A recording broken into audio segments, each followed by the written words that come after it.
o capítulo de número 1. Vamos ler somente o verso de número 1.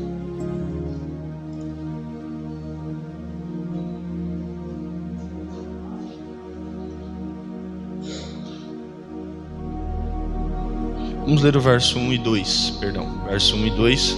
Os que podem expor sobre os pés. Todos acharam, diga amém. Só o pastor e a nossa irmã Marli. Todos acharam, diga amém. Glória a Deus. Diz o texto, Atos dos Apóstolos, capítulo de número 1, versículo de número 1 e 2. Fiz o primeiro tratado, ó Teófilo, acerca de tudo que Jesus começou, não só a fazer, mas a ensinar. Não só a fazer, mas a ensinar. Até o dia em que foi recebido em cima, depois de ter dado mandamentos pelo Espírito Santo aos apóstolos que escolhera. Amém? Pode se assentar glorificando a Deus.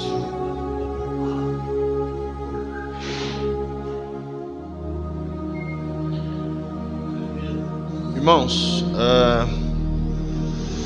esse texto que nós acabamos de ler,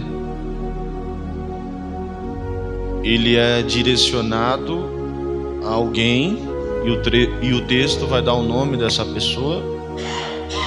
Lucas ele vai direcionar esta escrita a Teófilo. E ele vai dar um detalhe no início disso que ele escreve. Ele vai dizer assim: acerca de Jesus, ele vai dar testemunho de Jesus e vai dizer assim: acerca de Jesus, tudo o que Jesus começou, não só a fazer, mas a ensinar. Eu gostaria de abrir um parêntese aqui, porque olha que texto rico, olha o que Lucas faz questão de detalhar e de escrever. Ele diz que Jesus não só começa a fazer, como a ensinar. Mas o mais interessante abrindo parênteses, é que ele coloca em ordem o primeiro fazer e depois ensinar. Lucas ele faz questão de deixar registrado que Jesus é aquele que faz e que ensina como fazer. Só um bem baixinho lá no fundo do Merivaldo, mas eu vou repetir. Lucas, presbítero Éder, ele é aquele que diz, ele registra que Jesus é aquele que faz e que ensina. Vou te explicar. Jesus é o tipo de homem que dá o exemplo e depois ensina a maneira correta a se fazer. Jesus não é aquele que ensina e depois faz. Não. Jesus é aquele que faz e depois ensina. Jesus vive. Jesus dá o exemplo. Jesus faz para depois aplicar a teoria, para depois ensinar.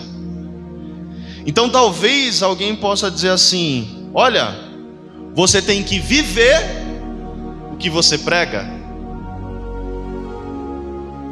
Isso é certo? Não, está errado. Quê? Está errado?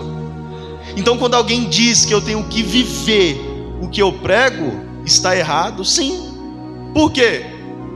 Porque o correto é dizer: você tem que pregar o que você vive. Então quando eu digo que alguém tem que viver o que prega, eu estou dizendo que ela primeiro ensina para depois praticar. Então quando eu digo, presbítero Éder, você tem que viver o que você prega, eu estou dizendo que ele tem, na verdade, que ensinar primeiro, que falar primeiro, para depois dar o exemplo. Você tem que viver o que você prega. Então eu estou colocando a pregação na frente do meu testemunho de vida. Então se eu digo que eu tenho que viver o que eu prego, ou seja, eu tenho que ser uma cópia daquilo que eu estou falando. Por isso que tem muita gente enganada em cima dos púlpitos. Por quê? Porque ela só vive somente aquilo que ela prega agora, no ato. Mas quando eu prego o que eu vivo, eu estou dando um exemplo primeiro. Deu um nó aí ou você entendeu? Jesus era assim. Jesus, ele não vivia o que ele pregava, ele pregava o que ele vivia. Então primeiro se vive, primeiro se dá o exemplo. Isso era tão tremendo com Jesus, que Lucas, capítulo de número 11, versículo de número 1, Pedro vai dizer assim: Senhor, ensina-nos a orar. Mas por que ele vai ter essa atitude de dizer para Jesus, ensina-nos a orar? Porque o texto vai dizer que estando ele quem? Jesus, a orar, estando dando exemplo, alguém vai olhar e vai dizer assim: esse homem gosta da oração, esse homem ora muito. Mas não é porque ele falava de oração, mas sim porque ele vivia da oração. Então Pedro, vendo ele orar, o texto diz: aconteceu que estando ele a orar num certo lugar, quando acabou, lhe disse um dos seus discípulos: Senhor, ensina-nos a orar. Por quê? Porque Jesus deu o exemplo. E depois Jesus vai dar o ensinamento: vou te ensinar a oração. Quando fores orares assim: Pai nosso que estais no céu. Então Jesus primeiro vive, depois ele ensina. Jesus dá o exemplo, depois mostra como fazer. Assim tem que ser na minha e na sua vida. Primeiro a gente vive, depois a gente ensina. Primeiro a gente vive, depois a gente ensina. Não, nós não ensinamos para viver, nós vivemos para ensinar. Nós não ensinamos para viver, nós vivemos para ensinar.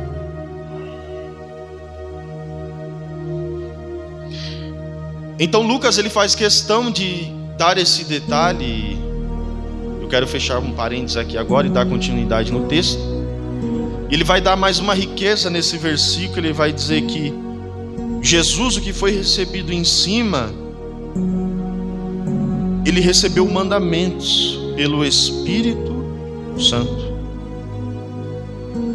Ou seja, Jesus, ele não teve um ministério independente. Todo o ministério de Jesus foi com o auxílio do Espírito Santo. Tudo que Jesus fez foi feito também através do Espírito de Deus que estava na vida de Jesus. Isso é tão verdade que Mateus, capítulo de número 3, do versículo 13 ao 17, o texto vai dizer que após Jesus ser batizado nas águas do Rio Jordão por João Batista, o Espírito Santo de Deus desceu sobre ele, confirmando o ministério de Jesus. Então, desde o princípio do seu ministério, o Espírito Santo de Deus estava com ele.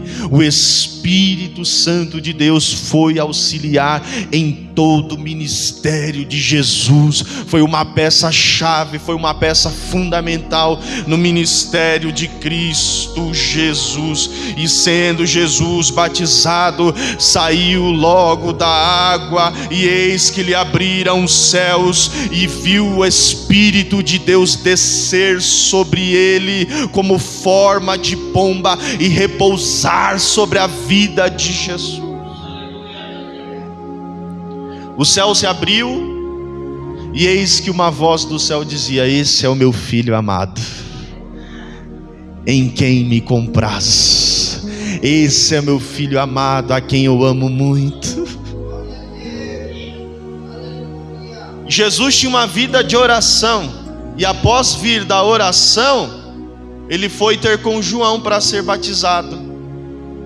E olha só, quando nós levamos uma vida de oração, é inevitável a aproximação do Espírito Santo de Deus. Porque o texto diz que o céu se abriu, o Espírito desceu e o Pai falou. O céu se abriu, o Espírito desceu e o Pai falou. Então é isso que acontece quando nós levamos uma vida de oração. O céu se abre, o Espírito desce e o Pai fala conosco. Quando nós estamos na oração, é inevitável que o céu se abra. O céu tem que se abrir, o céu vai se abrir. Quando nós estamos em oração, o céu se abre, o Espírito desce e o Pai brada. O céu se abre, o Espírito desce e o Pai brada. Esse é meu filho amado, esse é meu filho amado, esse é meu filho amado, esse é meu filho amado, esse é meu filho amado, esse é o meu filho amado.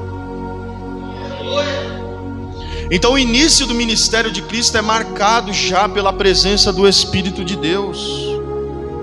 O Senhor Jesus foi batizado no Espírito e não com o Espírito.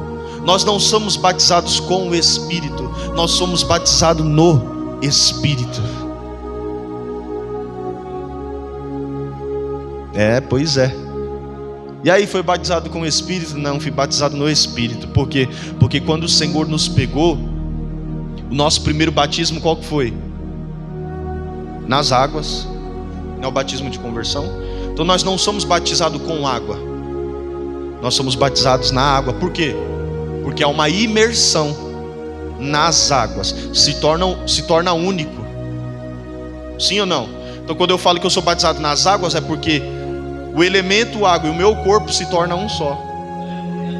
Eu não sou batizado com água, eu sou batizado nas águas. E depois, eu não sou batizado, vem o segundo batismo, que é o batismo do corpo, da igreja, de membros. Eu não sou batizado com o corpo, eu sou batizado no corpo, porque eu sou introduzido agora no corpo de Cristo. E o terceiro batismo, que é a consequência de uma vida de oração, é o batismo no Espírito. Eu não sou batizado com o Espírito, mas eu sou batizado no Espírito. Por quê? Porque o Pai vai pegar aquele que foi batizado nas águas e no corpo e vai introduzir ele no Espírito, dizendo: agora você vai ser batizado no Espírito.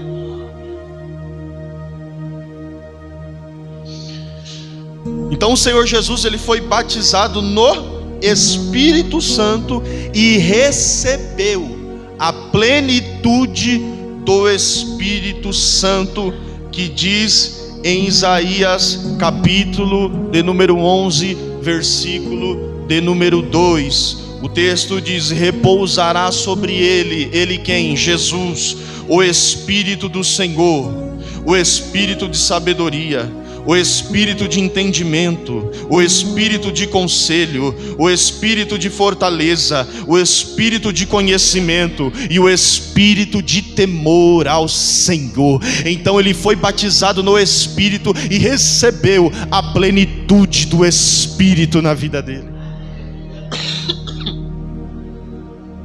Agora observe, foi batizado no Espírito, recebeu a plenitude do Espírito.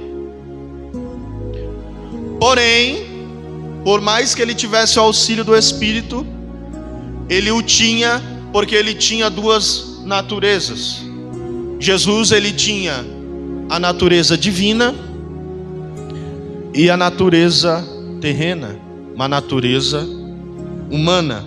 Jesus, ele veio ao mundo assim, com dupla natureza. Ele veio como verdadeiro Deus e como verdadeiro homem. Por quê? Porque Paulo, ele diz isso quando ele escreve aos irmãos lá em Filipenses, os irmãos de Filipe. Em Filipenses capítulo de número 2, versículo de número 6 e 8. Ele vai dizer assim: e sendo como Deus,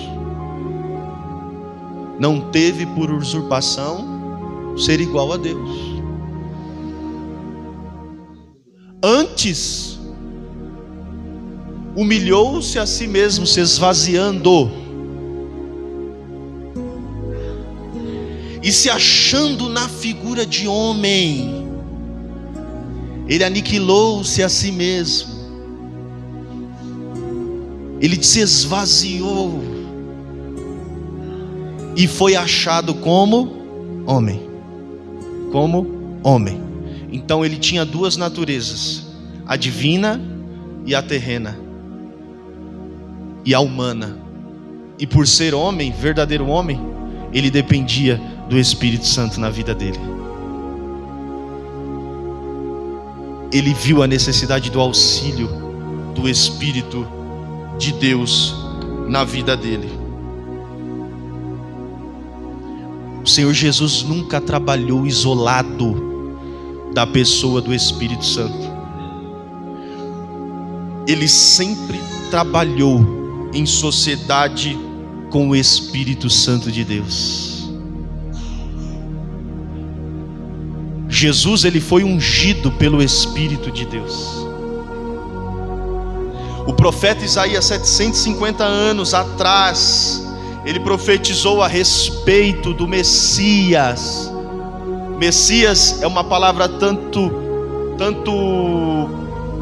é uma palavra hebraica, mas também é aplicada no grego.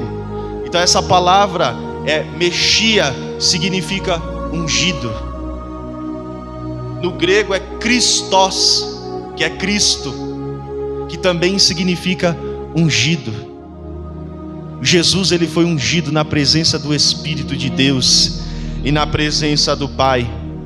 Então o Pai pega o Espírito e unge o Filho, porque quem unge o Filho é o Pai. Isaías 61, versículo 1, está escrito: o Espírito do Senhor Deus está sobre mim, porque o Senhor me ungiu. Porque o Senhor me ungiu. Pedro vai dar testemunho disso também em Atos capítulo de número 10, versículo de número 38. Ele diz: como Deus ungiu a Jesus de Nazaré com o Espírito Santo e com virtude. Então o ministério de Jesus era marcado pela presença do Espírito Santo. O Pai pega o Filho e unge ele com o Espírito. Então o Pai separa o Filho e unge o Filho. Lucas, ele vai dizer duas verdades sobre isso. No seu capítulo de número 4, versículo de número 1, nós temos duas verdades. A primeira é: Cristo, ele era cheio do Espírito Santo. A segunda é: Cristo era guiado pelo Espírito Santo. Cristo era cheio e era guiado pelo Espírito. Cristo era cheio do Espírito e era guiado pelo Espírito. Cristo era cheio do Espírito e era guiado pelo Espírito. E Jesus, cheio do Espírito Santo, voltou do Jordão e foi levado pelo Espírito ao deserto. Então ele era cheio e era guiado pelo Espírito. Ele era cheio e era guiado pelo Espírito. Ele ia para onde o Espírito mandava. Ele fazia aquilo que o Espírito mandava. Ele era guiado pelo Espírito, ele era direcionado pelo Espírito. O Espírito Santo de Deus era a bússola, era o norte, era a direção, era a diretriz, era o Espírito que guiava, era o Espírito que ordenava, era o Espírito que mandava, era o Espírito que levava. Cristo fazia e estava na total dependência do Espírito Santo de Deus. Hoje nós queremos fazer aquilo que vem ao nosso nariz, mas o Senhor está dizendo: está na hora de ser guiado pelo Espírito, direcionado pelo Espírito, ordenado pelo Espírito, mandado pelo Espírito.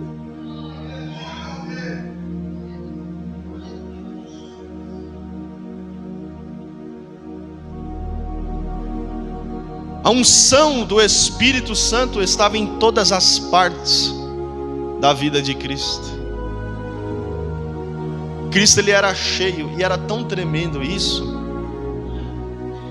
que quando nós usamos e dizemos que Cristo era cheio, nós entendemos algo espiritual, invisível, que está dentro dele.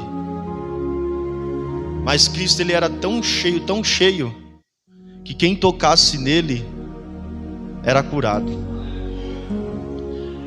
Cristo tinha tanta unção, que até as vestes dele, que ele usava, tinha poder. Esse é o poder de ser cheio, tão cheio.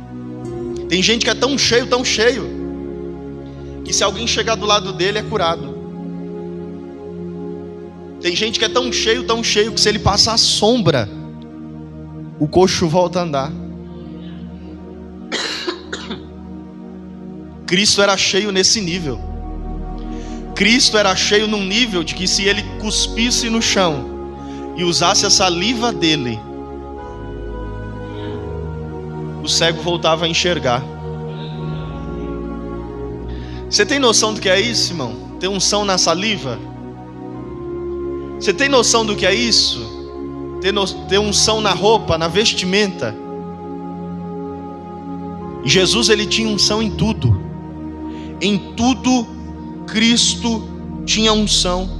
Jesus tinha unção nas vestes, porque em Marcos capítulo de número 5, versículo de número 30, o texto vai dizer que uma mulher que sofria 12 anos de um mal, ela vai dizer: se eu tão somente tocar nas suas vestes, eu serei curada, eu sararei. O texto diz que ela vem por detrás de Cristo e toca nas suas vestes, e imediatamente aquela enfermidade é estancada. Jesus vai dizer: alguém me tocou. E a multidão, e alguns dos seus discípulos vão dizer: a multidão te aperta e te oprime, como o Senhor disse que alguém te tocou. Ele vai dizer assim: não, porque de mim saiu virtude, de mim saiu poder. Só tocou nas vestes, mas foi o suficiente para a unção que estava nele transbordar através das vestes e curar a vida daquela mulher. Jesus tem unção na palavra, porque em Mateus capítulo de número 8, versículo de número 8, um centurião vai encontrar com Jesus, vai dizer assim: olha, eu estou com meu servo enfermo em casa, eu preciso que o Senhor faça alguma coisa. E Jesus vai dizer assim: vamos lá que eu vou curar ele. Aí ele vai dizer assim: não sou digno de recebê-lo debaixo do meu teto, basta uma palavra tua. E Jesus disse: seja feita como a tua fé. Vai lá, ele está curado. Jesus tinha unção nas vestes, Jesus tinha unção na palavra. Basta uma palavra de Cristo e nós seremos curados. Basta uma palavra de Cristo e nós seremos salvos, sarados, transformados, libertos, restaurados, restituídos. Eu estava sentado ali, o Senhor estava ministrando sobre cura ao meu coração, sobre unção, sobre cura. E eu creio que o Senhor é o Deus que em uma palavra, uma única palavra, Ele tem poder para nos curar. Basta uma palavra de Cristo e Ele tem poder para curar aquele que nós deixamos em casa. Se há alguém enfermo em casa hoje, que nós deixamos, pela palavra que está sendo pregada, em o nome de Jesus Cristo, que esta palavra alcance ele, mesmo sem ele ouvir, que a unção de Cristo Jesus, o poder da palavra, a unção da palavra, alcance ele agora e o cure aonde ele estiver. Eu creio em nome de Jesus, há uma unção de Deus que será derramada aonde ele estiver, seja no hospital, se ele estiver acamado, se ele estiver dentro do seu lar, se ele estiver dentro de casa, que o Senhor o alcance agora. Elevada a xerbe candorebia, elevada a réu, xerbe amari. O Senhor está dizendo: eu vou visitar e vou curar. Eu creio em nome de Jesus que essa palavra tem poder para curar aquele que está lá. Em nome de Jesus, você vai chegar em casa hoje, e essa pessoa que se encontrava enferma vai dizer: eu estou curado. Eu estou curado, eu estou curado, eu estou curado, eu estou curado, eu estou curado. Aleluia. Ele tinha unção nas vestes, ele tinha unção na palavra, ele tinha unção nos pés. Por quê? Porque em Mateus 14, 25 vai dizer que na quarta vigília da noite ele veio caminhando por cima das águas.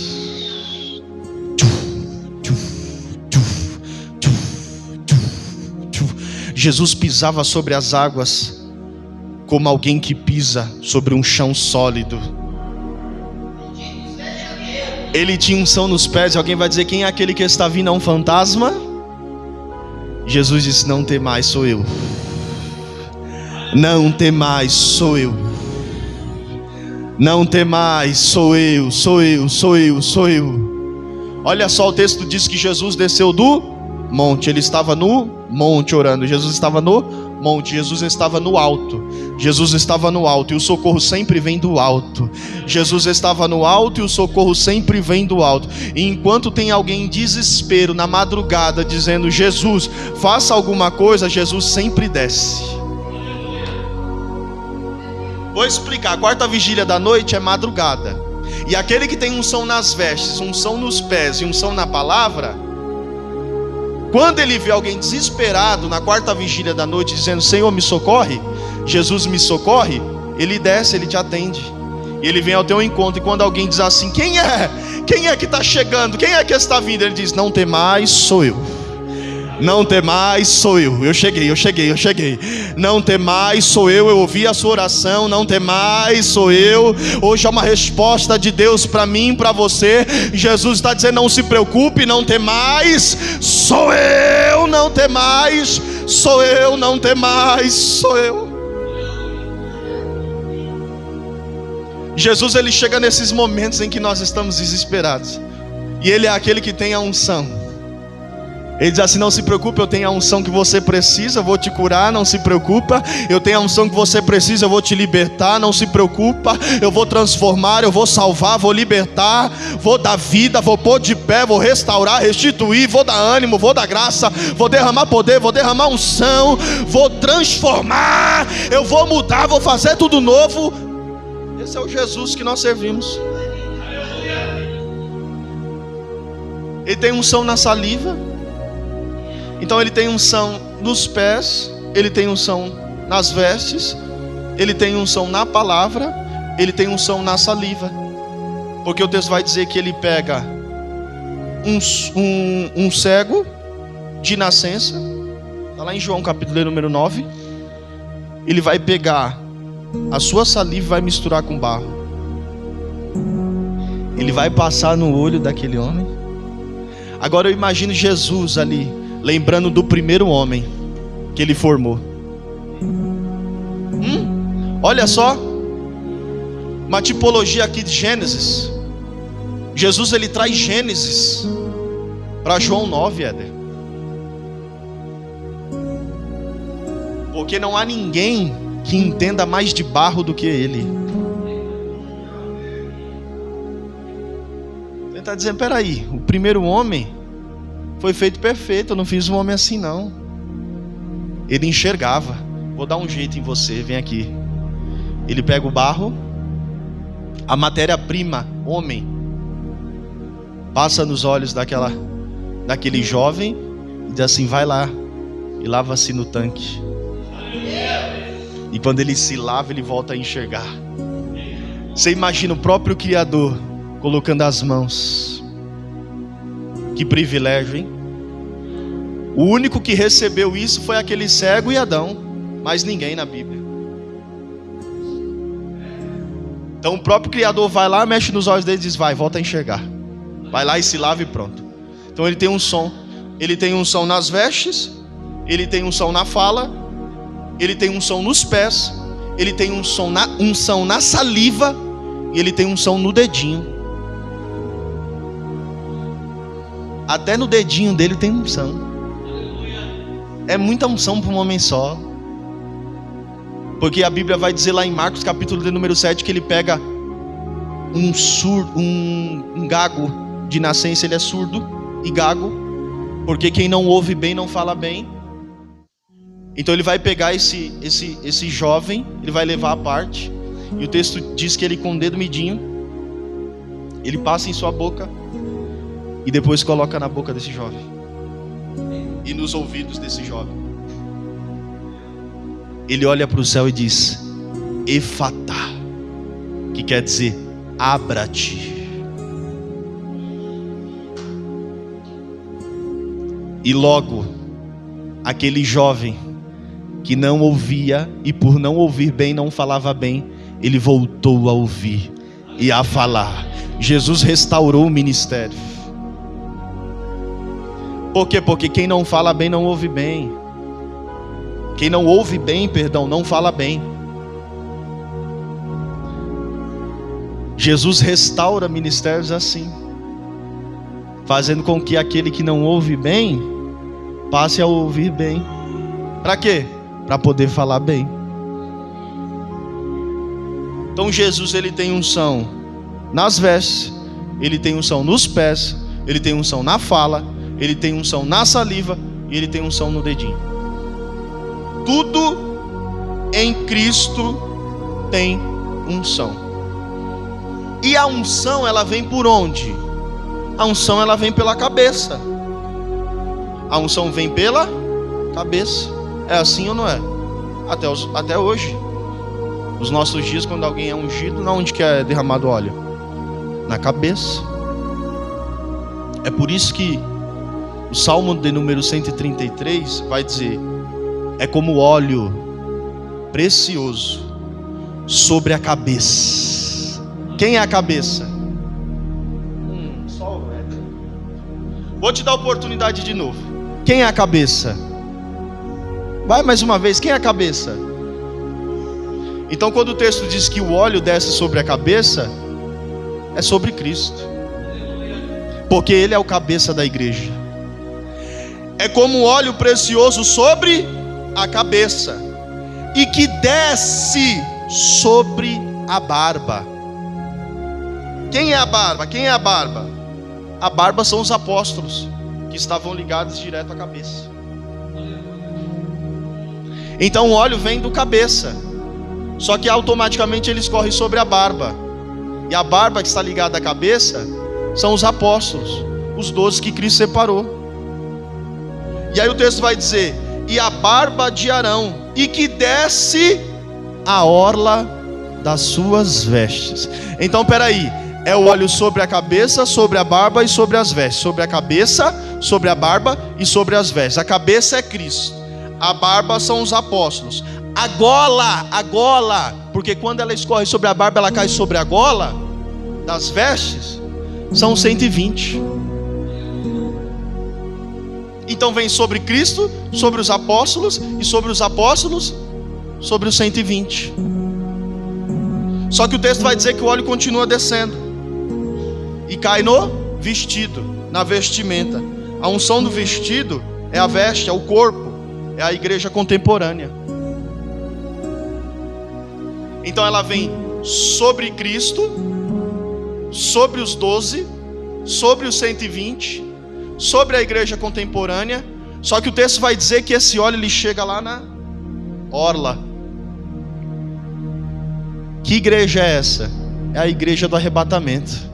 É eu e você. Então a unção, ela vem de Cristo, que é o cabeça. Ela desce na barba, que são os 12. Ela corre para a orla. Para a gola, que são 120. Ela desce sobre o corpo, que é a igreja contemporânea, e chega até a orla, que é a igreja atual, que somos eu e você. E da orla ela pinga na terra. A igreja que, como hoje, saiu para levar a palavra de Jesus Cristo, dizendo: Ele está voltando, Ele vem aí, Jesus te ama, se converta, se conserte. É essa igreja que prega a mensagem da última hora, como as 5 prudentes que diziam à meia-noite: aí vem o esposo. Nós pregamos a mensagem da meia-noite como igreja que está concentrada na orla, que recebeu a última unção, que está pregando pregando a mensagem dos últimos dias, está dizendo para o mundo: Jesus está vindo aí.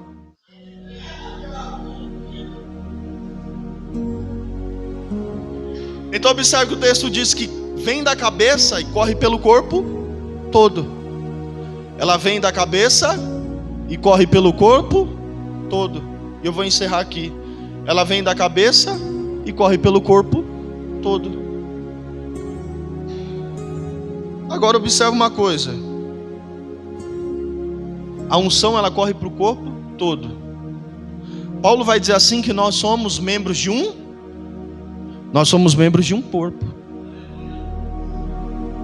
E que o cabeça desse corpo é Cristo. Então a unção de Cristo, ela corre no corpo. Então eu e você temos unção, porque a unção que ele recebeu, ele distribuiu sobre o corpo. E o mais interessante é que Jesus ele ensinou quando ele curava as pessoas sobre isso. Olha só, Paulo aprendeu com Jesus, porque ele vai escrever lá em 1 Coríntios, capítulo 12, versículo 12, ele diz assim: porque assim como o corpo é um e tem muitos membros, e todos os membros, sendo muitos, são um só corpo, assim é Cristo também, pois todos nós fomos batizados em um Espírito, formando um corpo. Quer judeus, quer gregos, quer servos, quer livres, e todos temos bebido de um Espírito, porque também o corpo não é um só membro, mas muitos. Se o pé disser, olha só Paulo usando os membros do corpo, se o pé disser, porque não sou mão, não sou do corpo, não será por isso do corpo. E se a orelha disser, porque não sou olho, não sou do corpo, não será por isso do corpo. Olha só, Paulo vai usar os membros do corpo. Ele vai dizer assim: orelha, ele vai dizer mão, ele vai dizer olho, ele vai dizer pé. Então com quem ele aprendeu isso? Com Jesus. Porque Jesus, ao ter unção no corpo todo, ele saiu curando pessoas durante todo o seu ministério, e cada uma em uma parte do corpo. A Bíblia vai dizer que Jesus pegou um homem que tinha uma mão mirrada, e ele curou esse homem da mão mirrada. Jesus está dizendo: eu vou ensinar alguém lá na frente que o próprio corpo tem unção para curar os demais membros. Jesus, ele vai pegar uma mulher que estava curvada, e ele vai curar essa mulher que está curvada. Jesus está ensinando para alguém lá na frente, e ele está dizendo assim: o próprio corpo, ele tem autonomia, ele tem unção para curar demais membros do corpo. O corpo em si, ele tem unção para curar demais membros do próprio corpo. Jesus, ele curou cegos, Jesus, ele curou paralíticos, Jesus curou mudo e surdo, Jesus colocou no lugar a orelha de Malco.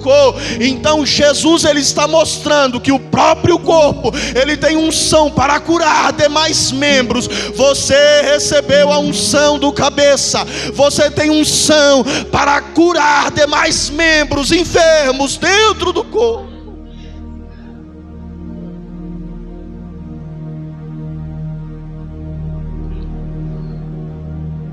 Você tem unção para isso. Você tem unção para isso, é porque você não usou ainda essa autoridade, essa unção, essa graça que Deus te deu. Ou talvez porque você não sabia, mas depois do que a gente aprende, nós temos autoridade para usar. Por quê? Porque agora você sabe, você pode dizer para Jesus: Jesus, foi pregado, lá é a tua palavra. E a tua palavra diz que a unção que está sobre ti, ela atinge o corpo. E eu faço parte do corpo. Então eu quero essa unção para mim também. Eu encerro aqui. Olha só. Jesus é aquele que tem a unção. Jesus é aquele que tem unção. E que está e que está. Olha o Heitor lá dando lugar. Esse é pentecostal, hein? Desde pequeno. E que está entronizado no meio da igreja. Porque numa visão, João vai vê-lo e vai descrever como ele está vendo. E vai dizer: os seus cabelos são brancos como a lã, e suas vestes brancas, e sobre a altura do seu peito um cinto como ouro, e os seus pés como latão reluzente. E vai descrever todo o corpo de Cristo. Eu vou falar de novo, hein? Você não pegou isso aqui, não é possível. João, ele vai ter uma visão de Cristo glorificado. Ele vai olhar para o corpo e vai dizer assim: olha, o cabeça, que é Cristo, tem os cabelos brancos como a lã, e os seus olhos são como chama de fogo. O corpo é branco, tem vestes brancas, e a altura do peito tem como um cinto de ouro, e os seus pés são como latão reluzente. Jesus está dizendo: a característica do corpo é essa. A característica do corpo não é um corpo apático, não é um corpo abatido, não é um corpo carente, não é um corpo defeituoso, não é um corpo doente, mas a característica do corpo é aquela que João descreve. João descreve um corpo glorificado. João descreve um corpo forte. João descreve um corpo ressurreto. João descreve um corpo limpo. João descreve um corpo forte. João descreve um corpo bonito e com os pés brilhando como latão reluzente. E agora ele segue com a visão. E a Bíblia vai dizer que havia 7 espíritos diante do trono. Havia 7 espíritos diante do trono. E que esses espíritos foram enviados por toda a terra.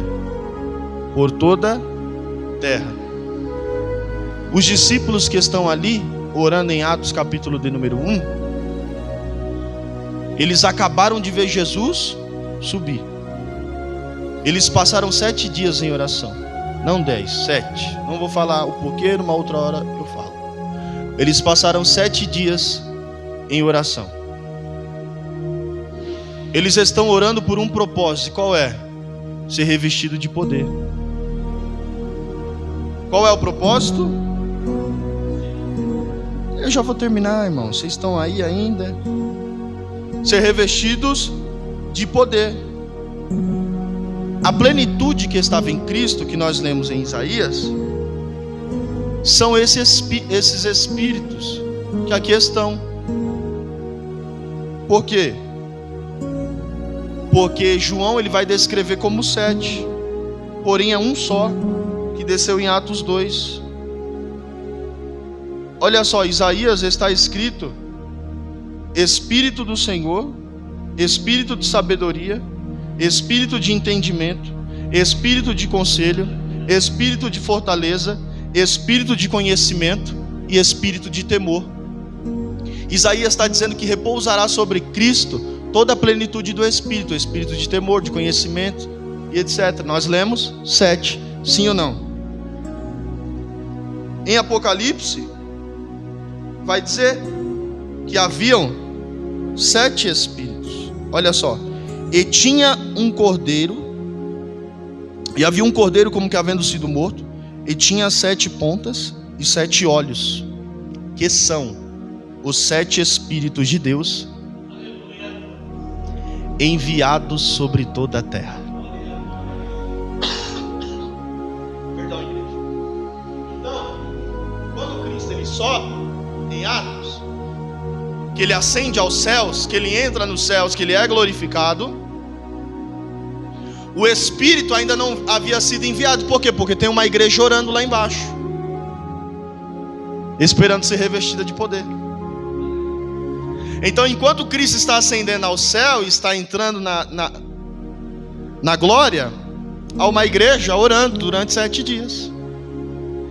Quando eles terminam essa oração, que se cumpre os dias de Pentecostes, aí Apocalipse vai dizer que esse Espírito é enviado por toda a terra.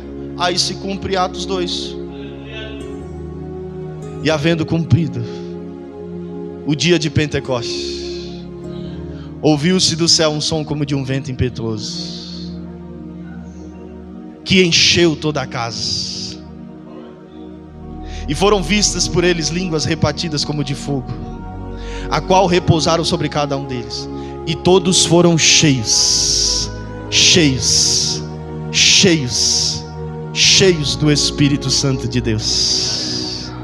Fica essa palavra em nome de Jesus.